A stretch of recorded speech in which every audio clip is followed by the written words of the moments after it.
Boa parte dos conflitos que temos com outras pessoas podem ser causados mais pela forma como expomos nossas ideias do que propriamente pelas diferenças de opinião. A comunicação não violenta é uma abordagem para relacionar de uma forma mais autêntica, mas também desarmada. Mesa de debates. Oferecimento Unimed Juiz de Fora. Baixe o aplicativo. Seu plano em suas mãos.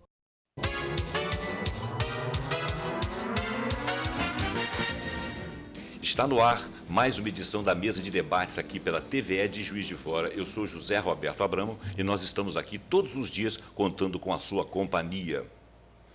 Muito bem, gente, hoje nós estamos aqui com essas duas preciosidades aqui. Por quê? Todas as duas vão falar de comunicação não violenta, certo? Paula Rocha, que é facilitadora na comunicação não violenta, e Cíntia Munk, que vai nos trazer uma mensagem do GAPA, e ela vai explicar direitinho. E do meu lado aqui está o José Lúcio, que está querendo saber, né, como é que é esse negócio de não falar violentamente, né? Como é que é esse negócio, como é que a gente se segura, como é que a gente se comunica, não é isso? Zé Abramo, isso aí desperta a curiosidade, né? Com certeza. A nossa curiosidade e também a curiosidade das pessoas que estão nos assistindo, né?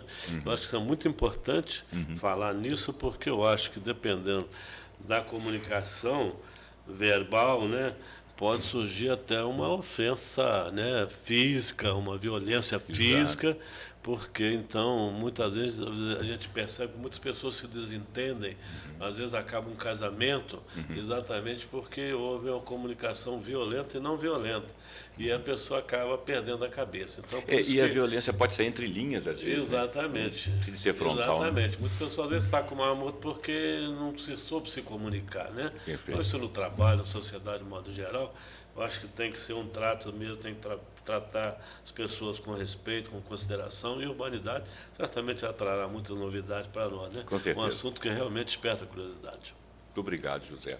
Olha, o José já deu aqui para nós uma contribuição, né? Vamos dizer assim, nós, de uma maneira geral, nós temos o hábito de falar o que vem à cabeça. E, às vezes, mesmo que aparentemente de forma educada você fale algo, aquilo ali pode ter uma crítica implícita, né? Pode trazer, o outro pode estar armado e responder à altura, e isso vira um conflito, às vezes, desnecessário. Mas quem está aqui para falar disso são as meninas, então vamos deixar ela falar. Né? Paula, fala para a gente aí. Eu estou vendo aqui que existe um psicólogo chamado Marshall Rosenberg, Exatamente. que eu até andei lendo algumas coisinhas. Ele desenvolveu o conceito da comunicação não violenta. Né? Fala um pouquinho desse conceito aí do Rosenberg ou daquilo ou de outros autores. Diz aí para nós. Perfeito.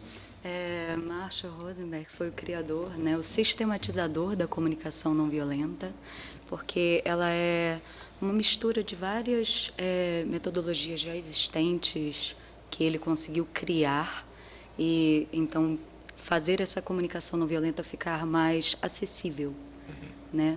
Mais clara, mais inteligível para todas as pessoas. Certo, ele escreveu, então, ele deu alguns passos para que a gente se comunique, porque eu queria que para o nosso telespectador aqui, se você tiver um exemplo de como que seria, por exemplo, uma comunicação que não seja tão violenta, mas que seja violenta, que inclua, por exemplo, uma crítica, quando ela poderia ser dita de uma outra forma. Perfeitamente. José, é muito difícil. Nós estamos acostumados na sociedade a falar não a verdade, mas aquilo que a gente acha que a outra pessoa quer ouvir. Às vezes a gente se expressa de uma forma que não condiz com o que a gente realmente está sentindo, precisando, com o que a gente realmente está pensando, e isso pode ser sentido. Isso a gente consegue captar, né, na comunicação do outro, quando a pessoa não está sendo honesta. Então, a comunicação não violenta, ela quer escancarar essas violências ocultas, para permitir que a gente tenha, então, a partir de uma consciência, né, da realidade, do que realmente está acontecendo entre a gente, que a gente consiga, sim, fazer mudanças que vão beneficiar a todos. Eu posso dar um exemplo aqui que eu ouvi de uma amiga, que é o seguinte: a esposa, não sei, chega para um rapaz, né, e fala assim: você deixou a toalha molhada em cima da cama e molhou tudo. Ela não está errada, não é isso? Claro, ela constatou um fato. Ela constatou um fato. Aí ele pegou a toalha e jogou no chão. Aí ela pegou e falou, mas tem um lugar certo para colocar a toalha. Ele pegou, virou e falou assim, você poderia ter chegado aqui e falado para mim, por favor, pega a toalha e coloca no tal lugar que você disse que é certo. Essa seria um exemplo de comunicação não verbal. Ela teria o mesmo efeito, ela não causaria uma briga, ainda que ele esteja errado. Eu não estou falando que ele não está errado. Mas assim, o acesso que ela teria a ele, e vamos dizer assim, o cumprimento daquela relação razoável, né? Porque deixar uma toalha molhada em cima da cama, né? Está completamente errado. Ele está errado, mas a maneira como ela abordou também. Então é isso, é a abordagem, é mudar a abordagem, é mudar, fazer a coisa funcionar, né?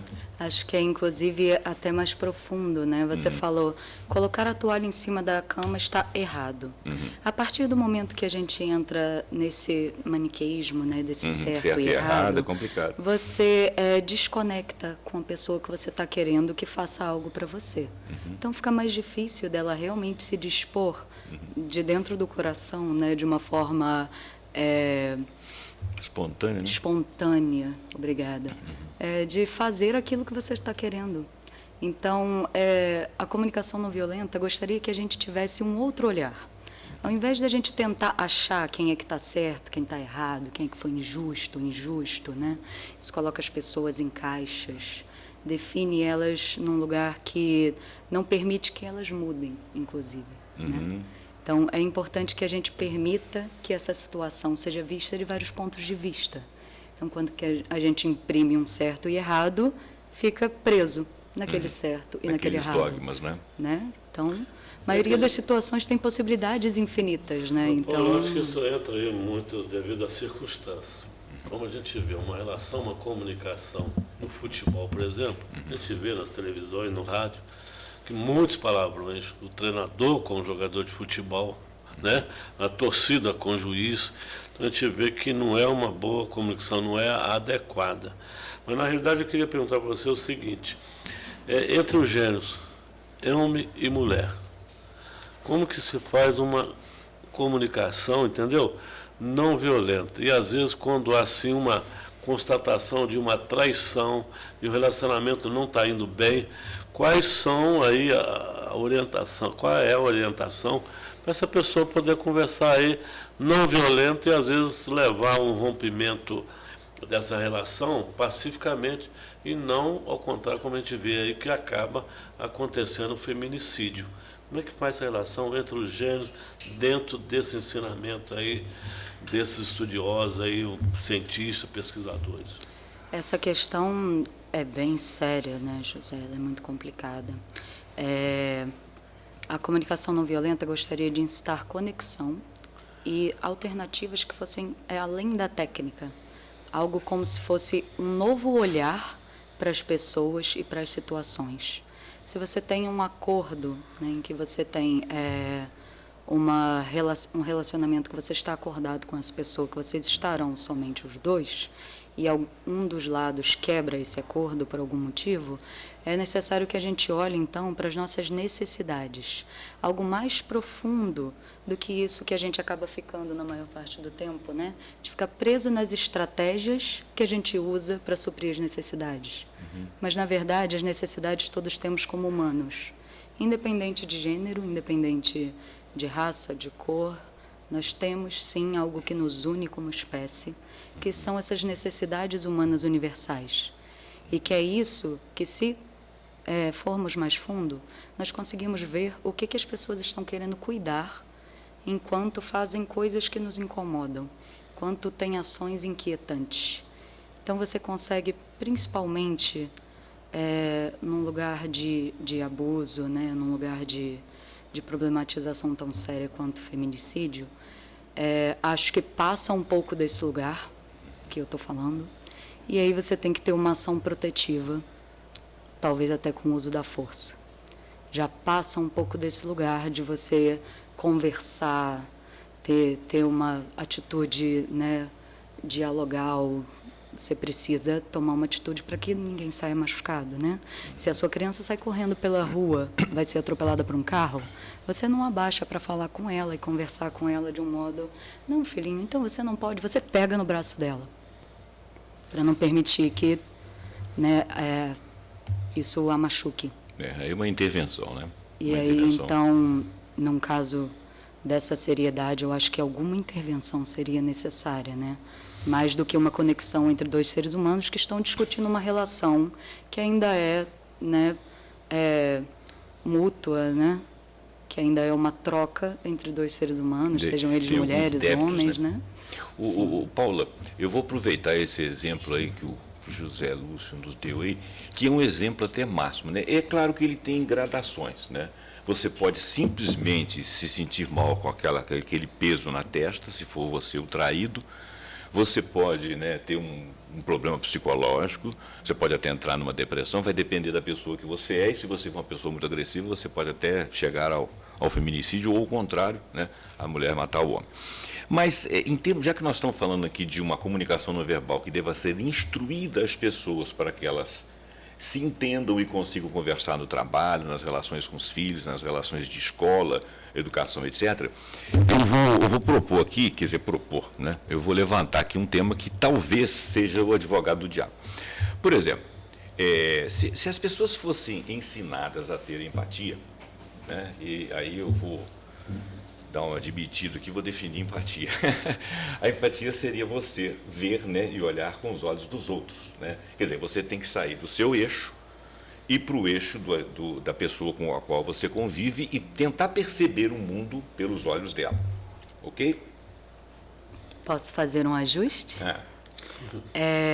Essa visão de olhar pelos olhos dos outros, né, calçar as sandálias do outro. O sapato e tal. Isso, é algo que pode nos levar para um lugar, sim, uma boa definição de empatia, mas com a popularização, né, disso de uma forma mais espalhada, isso pode nos deixar num lugar de achar que a gente consegue, sim, se colocar no lugar do outro.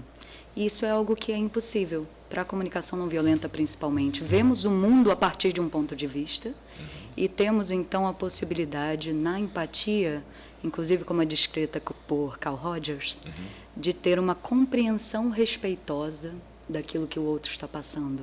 Sim, mas isso aí não seria, bom, tudo bem, a empatia, ela acaba que ela não é esse produto acabado que a gente consegue entrar totalmente dentro dele, nem que se consegue ser ensinado a ser assim.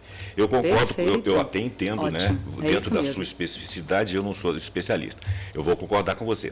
Agora, eu estou dizendo o seguinte, em termos de a gente educar, de nós nos educarmos, educar as pessoas, vamos pegar o caso da traição. É claro que você está com ódio, se você é o traído, é claro que você está com raiva. É claro que você tem todos os motivos. Bom, o passo que você der para entender que no lugar da outra pessoa você poderia ter agido de outra forma, ainda que não seja a compreensão de uma emoção, não seja exatamente o sentimento dela, mas essa compreensão faz com que você desbaste um pouco o seu ódio. Claro, né? Com certeza. Porque tem casos, inclusive, de feminicídio, que é o seguinte, o camarada acabou de voltar de uma traição, descobre que a mulher dele traiu e ela morre e ele não se mata, né? Ele deveria se matar, então, né? Já que ele discorda do que ela está fazendo e ele está fazendo também. Então, isso aí já entra outros conceitos, né? Já entra o conceito de machismo, de repente, outras coisas. Mas aí não vamos entrar por aí, não. Bom, então a questão da empatia que você deixou aí, ela não é tão fácil de vestir assim. É uma abertura. É eu admitir que eu não sei o que se passa com o outro, quais são as motivações dessa outra pessoa. É você realmente permitir-se ter uma curiosidade aberta, de você tentar compreender realmente não só o que aquela pessoa está passando e aquela situação que ela está vivendo, mas quem é ela, da onde que ela está passando isso, qual é a história dessa pessoa, né? Qual é o ser humano por trás das palavras. Inclusive, quando alguém faz algo que nos incomoda, né, que nos inquieta, é importante que a gente se permita estar mais disponível para entender que todo mundo tem ações que não estavam tão alinhadas com aquilo que a gente queria criar. Claro. Né? Ô, Paulo, eu queria tocar com você também o seguinte, nessa comunicação, é importante a gente colocar em evidência que tem muitas vezes que as pessoas se desentendem por causa do tom de voz. Sim, tem pessoas que, né, elevam o tom de voz e vem a outro interlocutor para não grita comigo. E passa, às vezes, uma comunicação passiva para uma comunicação violenta, né? Exatamente. Qualquer orientação dentro dessa comunicação aí não violenta quanto à questão do tom de voz. Perfeito. É mais numa questão de... A comunicação não violenta, isso é uma dúvida bem comum, assim, né? De que a comunicação não violenta seria algo como ficar mais calmo, ser mais gentil, ser mais bonzinho, e não tem a ver com isso. Não é isso. Né? Né? É autenticidade, assertividade com respeito, com interação, numa forma de troca. Né? Você não vai gritar com o outro, porque ele não está errado, porque ele tem algo que ele está querendo cuidar, né? Essas necessidades que a gente tem. Então, esse tom de voz, a gente, às vezes, não consegue controlar, porque o sentimento que a gente está aqui dentro é muito forte. Mas a gente tem que estar aberto a mudar ele se a gente percebe, e a gente percebe, que isso está incomodando outra pessoa. E esse extremo, ele não é o único. Você vê, por Claro. exemplo, a pessoa que age com você com indiferença. Você fala, a pessoa... Sim, é tão Acho que é até pior que a incômodo, agressividade. tão doloroso quanto a agressividade. E o cinismo. Tem pessoas que... Essa coisa das violências ocultas, né? As violências, elas não são só o gritar, né? Não é só o soco, não é só a morte. A violência, ela está aqui dentro. Ela começa na cabeça. Pela maneira que a gente vê o outro, pela maneira que a gente está julgando a atitude da outra pessoa, pela maneira que a gente está querendo formatar o mundo e controlar as coisas que acontecem. Então, essa maneira de pensar, esse olhar para o mundo, é o que a comunicação não violenta gostaria de modificar. Porque ela gostaria que a gente tivesse um olhar mais permissivo, mais desmistificado. Que conseguisse não rotular e julgar todas as coisas que a gente vem numa coisa meio imediatista, né? Ter essa mediação de compreender a essência do que está acontecendo. Eu não sei qual foi a sua motivação para fazer tal coisa.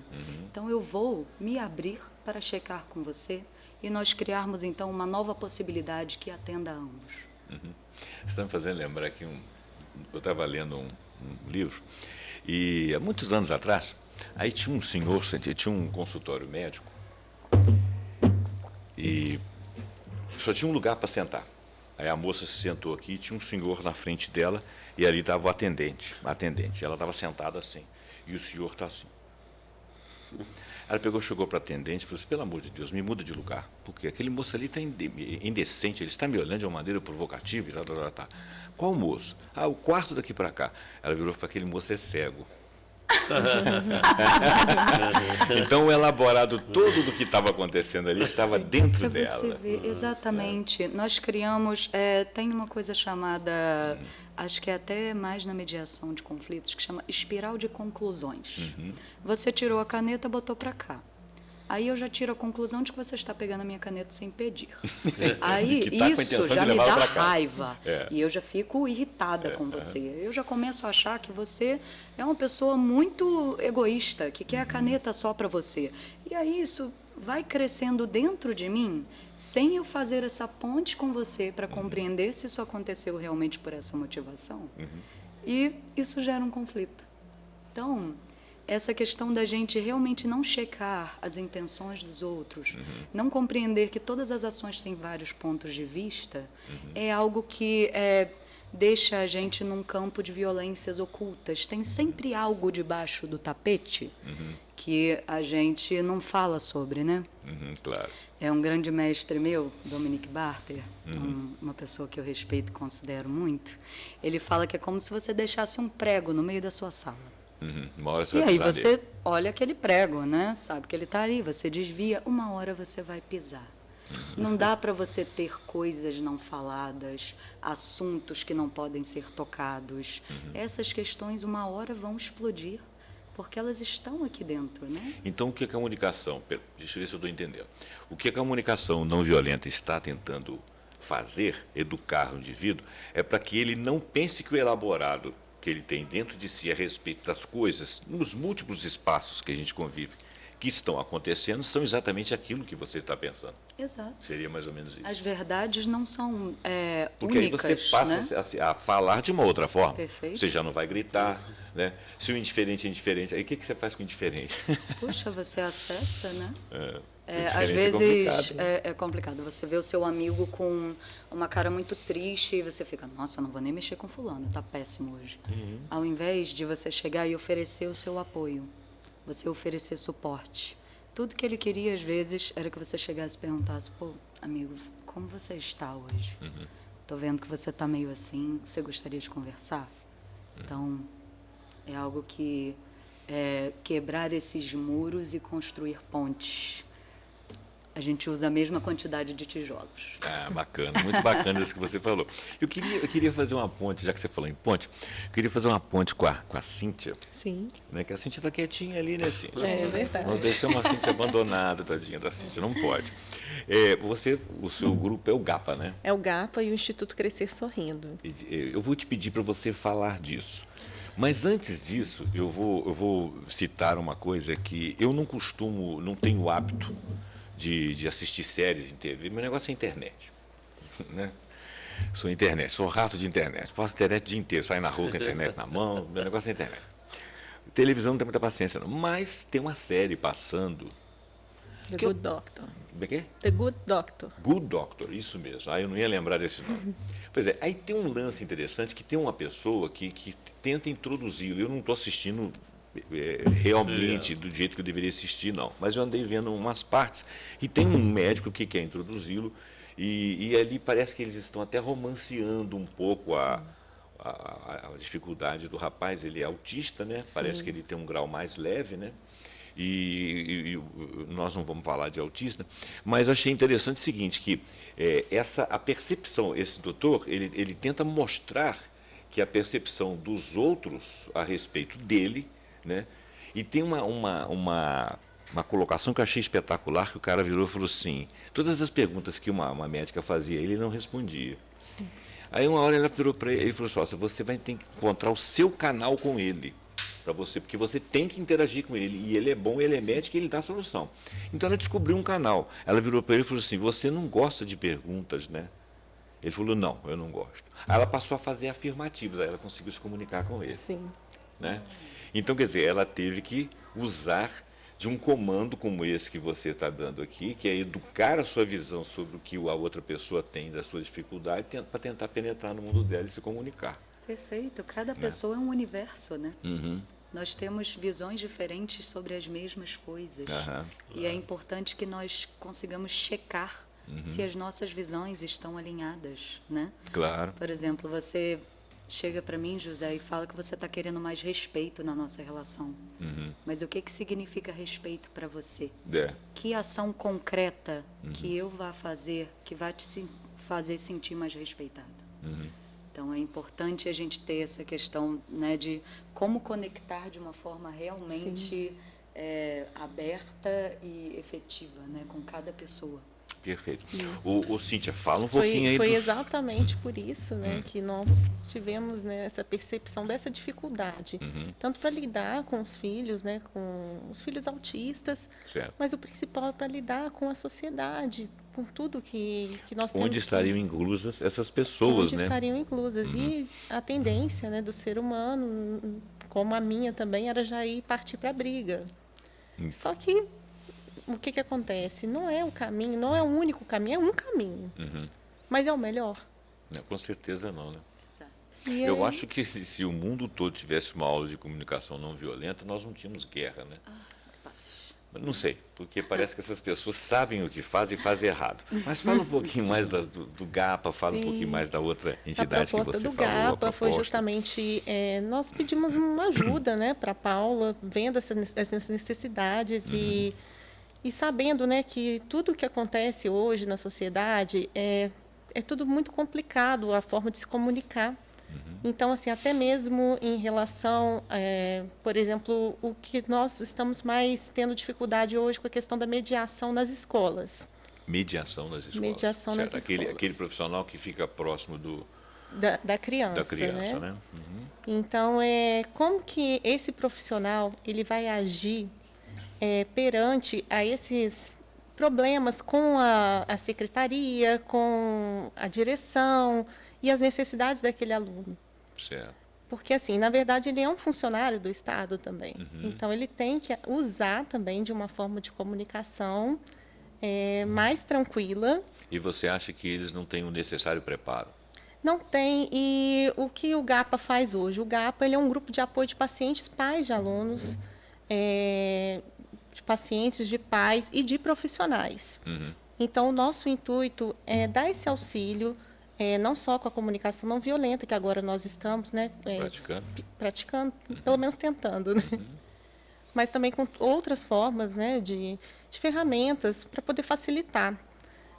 Facilitar o dia a dia dessas famílias, dessas crianças, desses profissionais, porque todos têm dificuldade. Parece que hoje em dia existe, né? Eu não sei se o Zé Lúcio concorda comigo, que hoje em dia existe um discutir a respeito dessas diferenças, né? São os deficientes. Ontem me mandaram um vídeo muito bonito, um homem de 88 anos que recebe no aeroporto o filho dele de 58, você viu esse vídeo? 58 anos, com síndrome de Down. Emocionante. Né? Emocionante, eles se beijam muito, se abraçam muito, né? Tem uma cena também, de um outro filmezinho que me mandaram, de um senhor que ultrapassou de 96 anos de idade, levando o filho dele de 70 e poucos anos, que era autista, para uma coleta de sangue, e ele ultrapassou a velocidade da via. Aí o juiz chamou ele e tal, que ele estava em alta velocidade. Eu estava em alta velocidade porque eu estava levando meu filho. Então você vê que é uma questão de amor, né? Então, ao mostrar isso aí, eu acho que a gente abre um pouco a visão da pessoa de que são seres humanos, precisam de oportunidade, né? Você falou de um outro. Você falou do GAPA e falou do Instituto Crescer Sorrindo. Porque, na verdade, o GAPA ele está virando, já está nesse processo, né, de virar realmente um instituto. Um instituto, certo. Com sede própria, que hoje nosso trabalho ele é um trabalho mais assim em grupos, né, de WhatsApp, de orientação. Às vezes nós fazemos esses eventos, como esse evento que nós estamos convidando todos para ir, aproveitando de uma vez, né, sábado agora. Fala disso aí. Sábado, dia?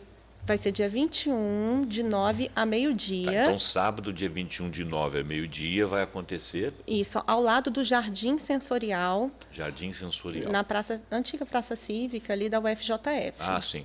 Lá no UFJF. Isso, tá. Aí vai ser essa vivência, que é um momento desse contato, né, de todas as famílias, não somente de autistas, mas também com necessidades especiais. E os demais que se sentirem, né, um pouco mais interessados em conhecer um pouco da CNV. O ideal seria que muitos que não têm problemas necessariamente fossem lá. Exatamente, Sim, porque, pra conhecer, como né? a Paula falou, é uma ferramenta que ela pode ser utilizada para qualquer, né, coisa, qualquer relação, e vai só se somar. E nesse sábado, o que nós pedimos, quem puder, quem quiser participar, levar uma canga, porque nós vamos fazer umas atividades no chão, bem bacana, e um lanchinho para confraternizar no final. Olha, essa iniciativa, desculpa te cortar, Tá, tudo bem. essa iniciativa ela é muito interessante. Eu dava aula numa escola, e eu não vou falar o nome aqui, né? Mas quem está me ouvindo vai saber. Eu dava aula numa escola e lá tinha umas incursões que os alunos faziam em outras escolas ou em bairros. E normalmente eram bairros periféricos com alguns problemas, né, de alimentação, de escola, de saúde, de tudo. E os meninos voltavam de lá extremamente tocados, né, e passavam a espontaneamente ter ações voltadas para o resgate daquelas pessoas, e os viam como iguais, né? Eles eram bem nascidos, bem tratados, escolarizados, com bons professores, e os professores também iam, né? Nós também tínhamos que ir, às vezes até corríamos algum risco, né? Porque eram lugares às vezes complicados, mas a gente tinha algumas garantias.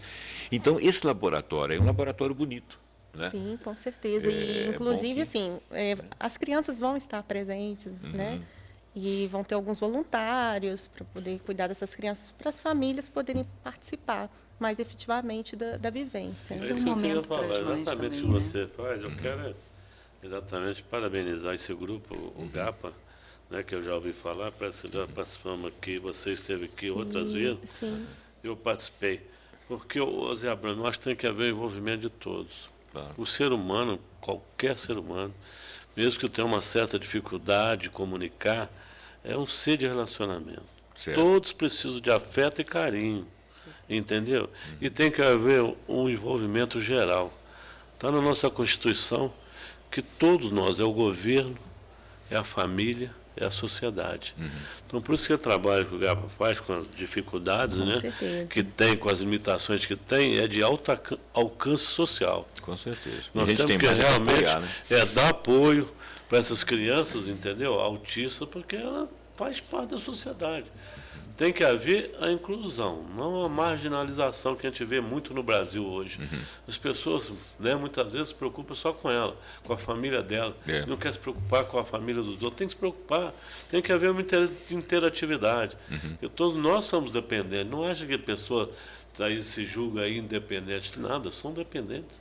Todos nós somos interdependentes. Com certeza. Por isso que é importante esses grupos que eu falo, melhora a vida das pessoas, em todo sentido, para idosos, para as pessoas participar sempre de atividades, entendeu?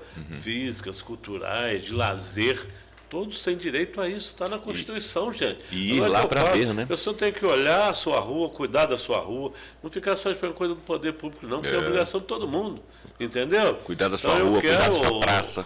Cíntia, exatamente parabenizar, especialmente você que está presente aqui, por esse trabalho, por você estar vindo aqui divulgar esse evento aí lá na Praça Cívica da Universidade Federal. Faz mesmo, e vamos aproveitar as pessoas que estão nos assistindo, aquelas que querem participar para conhecer esse trabalho. Está aí uma grande oportunidade agora, no próximo sábado, dia 21, a partir de que horas? Dia 21, a partir das 9, de 9 ao meio-dia, e pode levar criança, familiares, quem quiser, até cachorro.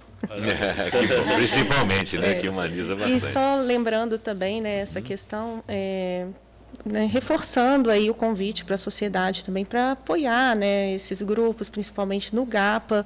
Nós estamos também com uma festa agendada para o dia 13 de outubro. 13 de outubro, tá. Que vai ser uma comemoração do Dia das Crianças, e tem muitos familiares, inclusive o relato de uma mãe, que ela nunca teria uma oportunidade de participar de uma festa, por conta, né, da situação do filho, e a sociedade ainda não abre muito, as pessoas ainda olham assim, né, nossa, o que aquela criança está fazendo aquilo ali?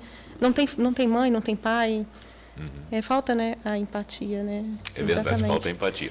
E eu vou aproveitar a fala do José Lúcio aqui, porque o Zé Lúcio falou da gente não esperar tudo do Estado, né? Então, eu queria deixar nas palavras das meninas, né, que são do ramo, né, traduzindo a fala do José Lúcio aqui, na forma do altruísmo. O que seria o altruísmo diante começando pela empatia, né, mas o que seria o altruísmo, para a gente definir quais são as atitudes que a sociedade pode tomar para reverter algumas dessas situações? Interessante. Somos seres sociais, né? Vivemos em sociedade, e acho que essa separação, né, que o José falou muito bem, é uma ilusão. Né? Ela é circunstancial. Né? Exatamente. Não existe lá fora, né? Se você jogar o lixo na rua, é fora de onde? É fora só da sua casa. Mas não é fora de mais nenhum lugar. Então, nós não temos possibilidade de continuar sustentando essa maneira de nos relacionarmos da mesma maneira que a gente está agora. Nossas relações estão frágeis, estão individualistas, estão violentas. Então, a comunicação não violenta, ela propõe um novo caminho, né, que a gente chama de caminho do meio, que é entre a violência, mas também entre a passividade. Porque você não agir em face daquilo que está ameaçando a vida, né, que está realmente sendo incômodo, sendo incompatível com aquilo que nutre você, também é violência, é autoviolência. Claro. Então, é importante que nós tenhamos essa consciência de integralidade, de um mundo holístico que realmente precisa que todos tenhamos ações que possam ser benéficas para todos. Se forem compartilhadas e colaborativas, melhor ainda. Isso inclusive, é algo que eu falo muito na Manifesta, o lugar que eu trabalho. Manifesta. Tá certo. Então, o ideal, eu quis tocar no assunto do altruísmo porque É exatamente o que o José Lúcio estava falando. É você sair do seu conforto e conhecer a realidade do outro, né? Para descobrir esse mundo que você está falando aí. A gente poderia ficar aqui a tarde toda. Você falou em não ser pacífico, né, diante dos problemas. Eu pensei nos ideais estoicos, né? O estoicismo é aquela escola que convive com o caos, mas que não é passiva. Ela toma as atitudes necessárias para se organizar, mas ela não fica se amofinando. Quer dizer, ela faz uso de resiliência, né? Exato. Então, quer dizer, a sociedade precisa disso tudo. Eu fiquei muito feliz de estar conversando esses assuntos aqui, eles sempre me interessam muito e eu me educo muito a ouvir. Tão jovem, né? Já educando a gente. Né, José? Então, eu agradeço a Paula, que está aqui conosco, agradeço a Cíntia, agradeço o Zé Lúcio, com falas muito interessantes. E eu quero agradecer também a você que nos acompanhou até aqui, pedir para que você curta, você compartilhe, se inscreva no nosso canal, ativando o sininho, e para que você seja sempre avisado quando nós tivermos novos vídeos bons como esse. E se você tiver alguma dúvida, escreva nos comentários que a gente leva a doutora Paula e a Cíntia. Ok? Muito obrigado e até o próximo vídeo. Muito obrigada.